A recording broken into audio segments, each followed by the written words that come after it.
This is a Best in Climate episode of Earth Feels, where each week your hosts Rose and Christine read to you from some of the best climate-related blogs and articles on the web. Today's Best in Climate episode is entitled It Will Get Darker Before the Dawn by a favorite of Earth Feels, Paul Gilding, published on paulgilding.com.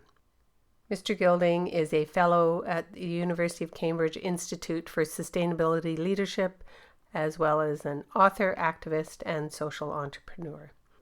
I'm Christine, your host for this episode, and the article starts with a quote from Winston Churchill from 1936. And remember, the Second World War didn't start until 1939. Owing to past neglect, in the face of the plainest warnings, we have entered upon a period of danger. The era of procrastination, of half measures, of soothing and baffling expedients of delays is coming to its close. In its place, we are entering a period of consequences. We cannot avoid this period. We are in it now. Again, that's from Winston Churchill, November 12th, 1936. COVID-19 is not a black swan, a singular, unexpected event. It is the first in a series of what New York Times' Tom Friedman referred to as a herd of stampeding black elephants, multiple, predictable, and economically catastrophic events. Events that everyone knows are coming, but our political and business leaders have consciously chosen not to deal with. Choices have consequences. Having a global pandemic with devastating economic impacts used to be one of these predictable and catastrophic black elephants. Then it arrived, but we had chosen not to prepare. The others are now stampeding towards us, including climate change, the collapse of the fossil fuel industry, social and economic inequality, ocean and ecosystem collapse, famine, mass refugees, and others. As well as their direct economic impact, many will also drive social instability, civil unrest, nationalism, debt and credit crises, protectionism, geopolitical realignment, and military conflict, further magnifying the economic consequences. That these are all stampeding toward us is known.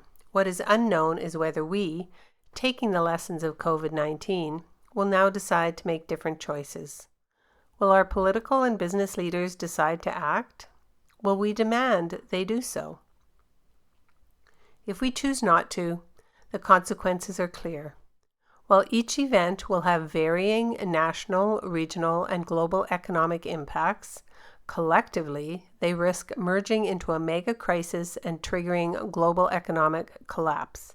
That is an arguable risk, but there is near certainty they will together unleash devastating economic, security, and social consequences. So have we suffered enough yet? What would it take to drive the level of transformational change we need? Not just on climate change, but on inequality, ecosystem collapse, and all the other impacts now so clearly on the horizon. In considering this question, we should first recognize there is no real dispute on the risks. Very few question they are real and coming our way. But we then make three errors. Firstly, we see them as risks, i.e. events that could occur, whereas most are as close to certain as the future ever gets. Secondly, we fail to look at the whole system and therefore miss the negative economic synergies. Synergies that mean they accelerate each other while also making each one harder to manage. For example, inequality has driven worse health and economic outcomes from the pandemic. Thirdly, we suffer from some combination of optimism bias and denial, assuming these events are somewhere out in the future and we always figure these things out. The pandemic was like that, until it wasn't. And we didn't. Observe the consequences. So why do we, particularly business and political leaders who have both the knowledge and the power to act, get this so wrong? Why do so many still see COVID-19 as a singular economic event in a linear chain of events that we will deal with and move on from? Partly because each event does have differences in consequences and timescales. For example, COVID-19 is historically unique and sudden in its economic impact. Governments deciding to turn off major parts of the economy in a relatively synchronized global way has no parallel. Many then assume that because we effectively flicked the switch to off, we can just flick it back on. Then, within a few years, we will get back to growth and things will be, quote, back to normal. This is a linear view of the global economy. It is profoundly wrong and incredibly dangerous because it means we aren't ready for what's coming. This is the main reason we misdiagnose the problem. When you consider the system as a system, you can see those other economic events still stampeding towards us. You also see the negative synergies, which both magnify each of the risks and shorten the time to others. Even though most people don't see things this way, it is not a radical thought. Indeed, it is a process very well understood from history. As the Bank of America Merrill Lynch argued in a recent economic analysis of the impacts of the pandemic, historic global crises like wars, revolutions, and pandemics often feel like they put history on fast forward. Processes that normally take decades or longer to play out unfold in a couple of weeks. Coronavirus, the quote continues, is the political, economic, and psychological event of our lifetimes that will drive disruption and transformation for years to come.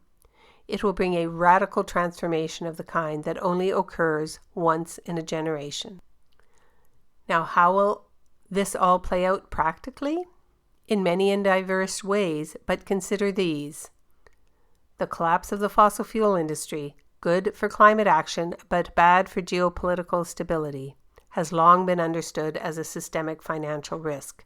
The pandemic may have just triggered it, leading not just to economic losses, but major global power shifts. The pandemic has highlighted inherent structural weaknesses in some of the world's largest economies, but none more so than the U.S. Their weak response to the pandemic, combined with inequality, will likely tip the U.S. into depression or worse. Social commentator Umar Haq describes the current state of the U.S. as a nation in which income, savings, life expectancy, happiness, trust are all in free fall. This is the stuff of epic social collapse. I think he's right. The collapse we're witnessing will likely lead to violent civil unrest and political chaos, but certainly to ugly polarization and instability, manufactured trade conflicts, nationalism, and protectionism. Just those two examples happening on top of the renewable energy and electrified transport revolution already underway will precipitate massive global shifts in political and economic power, not just from the U.S. to China, but more broadly, with far-reaching implications. As argued by the Bank of America report, it could lead to, quote, some of the largest shifts in power ever seen in modern economic history. The U.S. will be an empire in decline with all the risks that entails. Events of this nature, if not these precise ones, will almost certainly happen. That's why most of these risks are best understood not as risks nor black swans, but as stampeding black elephants. We can see them clearly, we know they are very dangerous, and there is a large herd of them racing towards us. The only way to avoid them is to force a collective recognition amongst policymakers and the business community as to what this is really about. We have a system problem, and unless we address it in a systems way, we will fail. Will we do so? Or will we launch some token version of a new Green Deal program, add on a slightly stronger social safety net, and call it a revolution? Will we use this opportunity, or will we just apply unfocused monetary policy, basically spend lots of money, still deluded that we can restart the economy as it was? History is a brutal teacher on this topic. As we have seen with COVID-19, it's only when an existential crisis hits, with direct and immediate impact, that we then embark on truly dramatic change. Will this crisis be enough to trigger a broader understanding of and appropriate reaction to the greater systemic crises? The evidence so far is probably not until things get worse, a lot worse. It may or may not be a synchronized global depression. It may not be global collapse, but it will be very bad and it will last for a long time. My writing is often referred to as optimistic. So let me be clear, I'm not having a bad day. My views on all this, and how it will likely unfold, have largely stayed the same for 25 years. I have a powerful belief in human ingenuity and our capacity to change. I study history and note that when we decide to change, there is virtually no limit to how fast or how dramatically we can do so. But first, we have to decide to change. This is about choice, not about our capacity to deliver. Each and every black elephant is fixable if we act in time. We have the technology, the financial capacity, the intellect, the humanity, and a visceral instinct to survive. But if I dwell on that potential here, I risk triggering your optimism bias and the opportunity for denial. I don't want you to think, we always figure these things out. I want you to face reality. We won't act until we shift to what activist and writer Margaret Klein Salomon calls facing the truth. When we face the truth about the state we are in, what's at risk, and how bad it could get, we will act. But that moment is not here yet. It will get much darker before the dawn. You just listened to the post titled "It Will Get Darker Before the Dawn" by Paul Gilding, posted on paulgilding.com. Don't forget to visit the website. He's got a lot of footnotes that go with this article. That's this week's episode of Best in Climate. Special thanks to singer-songwriter Kristen Hoffman for generously allowing us to use Song for the Ocean. Thanks for listening. Don't forget, subscribe to our podcast so you don't miss an episode. Catch you next time. Bye-bye. Children of the earth, I'm calling out. There's a mission for you and for me.